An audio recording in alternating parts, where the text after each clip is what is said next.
Hi everyone, I recently saw a recipe online from Food Zealot for a pourable pizza crust, and I'll link her original recipe in my description if you want to take a look at that. And I decided, let's make a pizza out of our emergency preps. How fun would that be? So Thrive Life is perfect. They have so many different ingredients, and I love that you can cook for your family the same way that you would cook every day. In the case of emergency, we'd be eating this exact same food that we normally eat, that we're used to eating, and that we feel good eating. So this is the sausage crumbles, and they're delicious. And so I just broke them up a little bit with my hand, and I've added some hot water. That's my kettle that I boiled hot water in. And then I'll cover it with tin foil and I'll set it to the side. And it takes maybe 10 to 12 minutes to get like fully refreshed and soft. And so you just want to taste it and make sure it's soft before you drain the water. But I'm going to start with my meats first before I make the dough, so they have time to rehydrate when I'm ready to use them. So just going to put it to the side. I did put chicken out, but I decided I'm not going to use chicken today. But you can, the great thing about Thrive Life is you can use any ingredients you want. And they have chicken slices, they have chicken dices, they have grilled chicken. But here I'm going to use the ground beef, and I'm going to use the sausage. And this is the first time I've actually used their ground beef, and it was delicious. Now, I have a new toy here. This is like a hand food processor, I guess, and I wanted to play with it, and I thought, well, let me play with it and try to chop up these little pieces of hamburger more, and there was really no need for me to do this. And honestly, it didn't work that great anyway. So just ignore this whole thing. I don't know. It was, I guess I wanted to play with it. It was fun to use, but it only kind of got a little bit on the bottom chopped up, but it didn't really do anything from the top, and you'll see in a minute. And it didn't even need to be chopped up.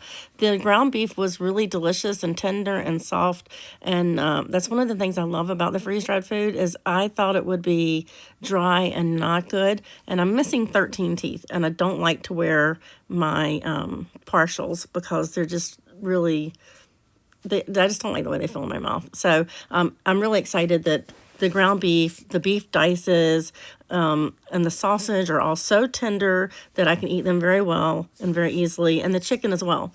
But I love the ground beef and the beef dices, because it's, I don't eat a lot of meat, like beef in general, because it's really hard for me to with my teeth, but I can actually eat this. So that's super exciting to find something that I can eat with my weak teeth. I got the weak teeth, I guess. And so anyway, it's a little aside about me. Don't know why my teeth are the way they are. They've been that way since I was a child. Really just not good. I had some braces as a child, and I think that ruined my teeth. When they took them off, I had like 28 cavities, and they all flaked away, and I had a bad orthodontist, and I think that's really what happened. But anyway, enough about me. Here's the green bell peppers. And the green bell peppers are one of my favorite things that I found. I like to just dip them in ranch and have them as a snack, but they refresh really well. And the onion slices here, I decided let me add some onion slices. These are really good too. So I'm just going to cover those in a little bit of water as well and let those soften as my toppings while I wait while I make the pizza dough and cook it. So right now I've preheated my oven to 450 degrees. So that's already been preheating while I've been doing all of this. So I went over to the sink to just add some water, but I probably should just use the hot water from the kettle. I don't know why I did something different with that, but I could have just used the hot water from the kettle that was there. But anyway, I'm just pushing it down, making sure everything's touching the water so it can get rehydrated nicely. And I'm putting that to the side. And then the mozzarella cheese, I took some of that, and I'm going to just sprinkle some water over it. Now, I get like really bad joint pain with potato starch, and the mozzarella cheese has potato starch as a anti-caking agent.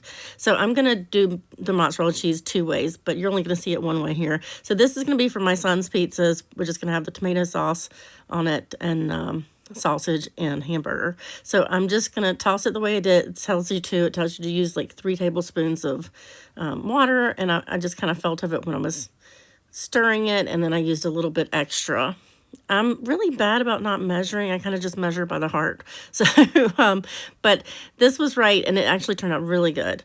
The other thing I did with the mozzarella cheese, which you don't see on camera, is I took the mozzarella cheese from my pizza, and I rinsed it thoroughly in the sink and like through a strainer just to try to get all the potato starch off I could. So I'm going to see if I have a problem with that and if it causes joint pain for me or not.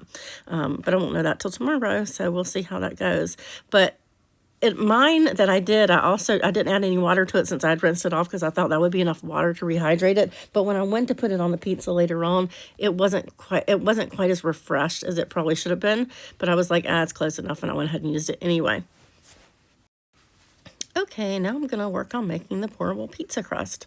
And this calls for 2 cups of flour, and I'm going to use Einhorn flour. I think I'm saying that right, Einkorn, I believe. And that's an original wheat, I think like 5,000 years ago. Like people were eating it. Like if you look into the tombs of the pharaohs, this is the kind of flour that's in there is the Einhorn flour. And this is their white version of it. If you use a wheat flour, you have to cook on a lower temperature. So this is the white Einhorn flour, and it is a little different in that it doesn't have as high of a gluten content, and it also has a different type of gluten in it. So and sometimes when you mix it up, you want to let it sit. If you use the Einhorn flour, you want to let it sit like 10 minutes before you bake it or something, just to let it absorb fully the moisture that you've put in it. All right, so here I'm going to use a 1/4 teaspoon of salt, and I have a Celtic gray sea salt that I use there. And I'm going to use some 3/4 of a teaspoon of baking powder, or baking soda, sorry. I'm sorry, it's baking soda I used. So 3/4 of a teaspoon of baking soda. And Thrive Life has garlic and Italian seasonings, and I'm going to use those in a minute, and those are so good. They make the best garlic bread. Everybody loves the garlic. It's one of the best things I've found, and no more chopping up garlic, which is wonderful to me because I don't know about you, but I'll get, like, my hands will smell like onions and garlics whenever I chop them up for, it feels like days. I can still smell it. So this is the garlic, and I started off with 1 tablespoon, but then I came back and added another tablespoon. And you just kind of measure this with your heart, too. If you like a lot of garlic, you can add more. If you don't like garlic, don't put it in.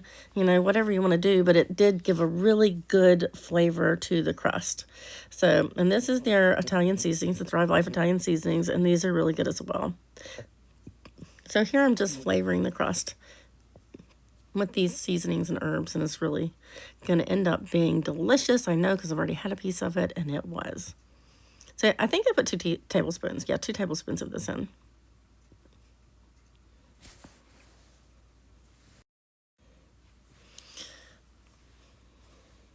And here I am going back and adding the extra tablespoon of garlic I told you about earlier.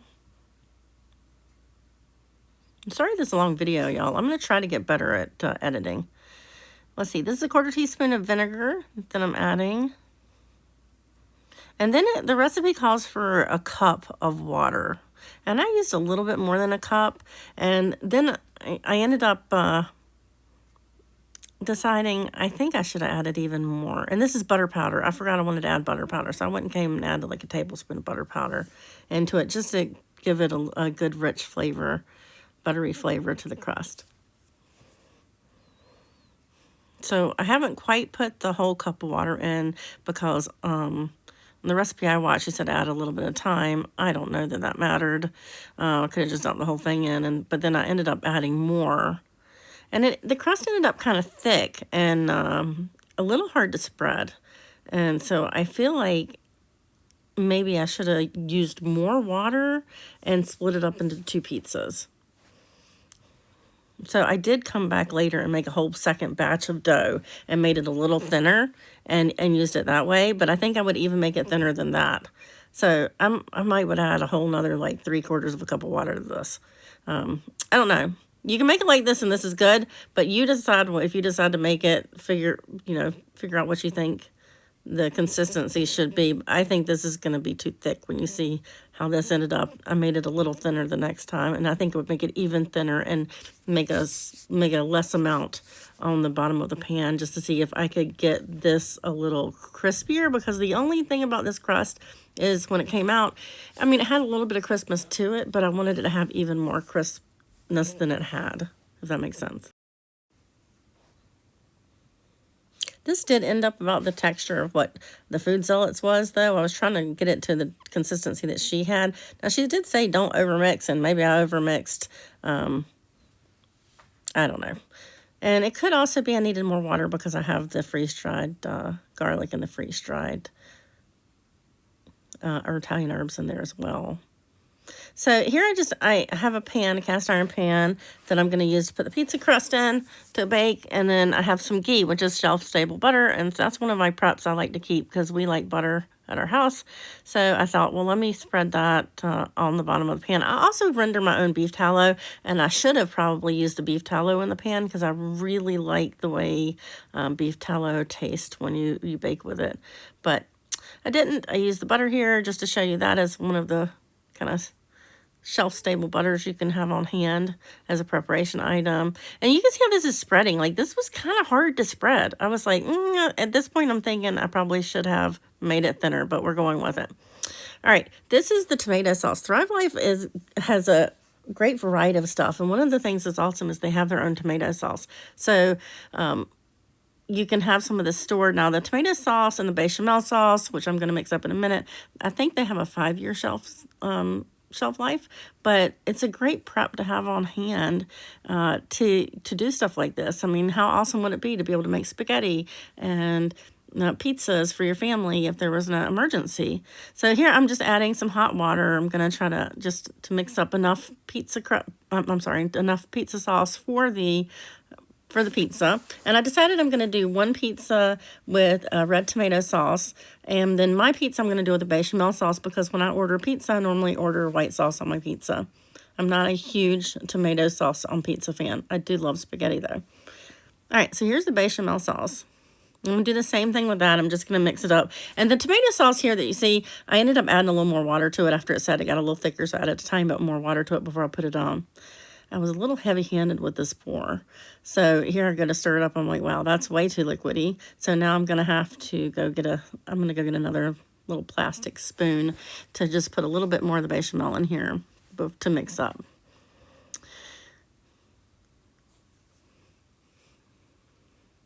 So bear with me while I walk over to get a little spoon. I decided to get my plastic spoon because I'm like, I'm using a lot of spoons here to show everybody all the delicious food that Thrive Life has. So here we go. Put 2 more spoons in and just stir it up.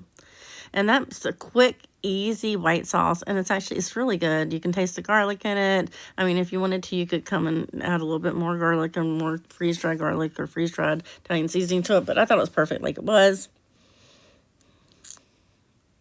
All right, so that's done. I'm going to cover that one up, and now I have my sauces. I'll set my sauces to the side and wait for my pizza crust to bake. Now, this is the pizza crust after it baked for 10 minutes at 450, and then I'm going to spread the pizza sauce on it.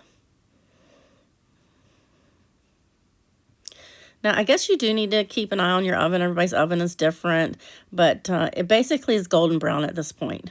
Now, this ended up being a really good, it tastes really good. The dough, it almost tastes like bready, but I did want it to get a little crisper. Here, I had already drained the sausage, but I hadn't drained it well enough, I guess. So I'm just kind of squeezing out the rest of the excess liquid in my hand before I sprinkle it on. So now I'm just adding the toppings, and this is the sausage. And then I'm going to add just a little handful of the beef dices. And then I'll add their mozzarella cheese. And this mozzarella, it refreshes it feels just exactly like regular cheese. And it melts perfectly, and it's delicious, and it's amazing that you can have cheese as an emergency prep item. And most of the foods last 25 years. I think it's only the sauces that last 5 years on the shelf, but I'd have to go double check. But most of them are 25 years shelf life, and I believe the cheese is a 25-year shelf life. This is the bechamel sauce on mine. So this is the second crust that I made a little thinner, but still I think I maybe could have done it just a tiny bit thinner, and I don't show it to you here because I was afraid the video was going to get too long. But it's delicious like this. You can make it just like this, and it's delicious. But I probably would have split it up into 2 and made it a little thinner of a layer just to see if I could get the bottom of the crust a little crunchier, because it didn't really crisp up on the bottom. But both pizzas were delicious. Everybody ate them like they're gone.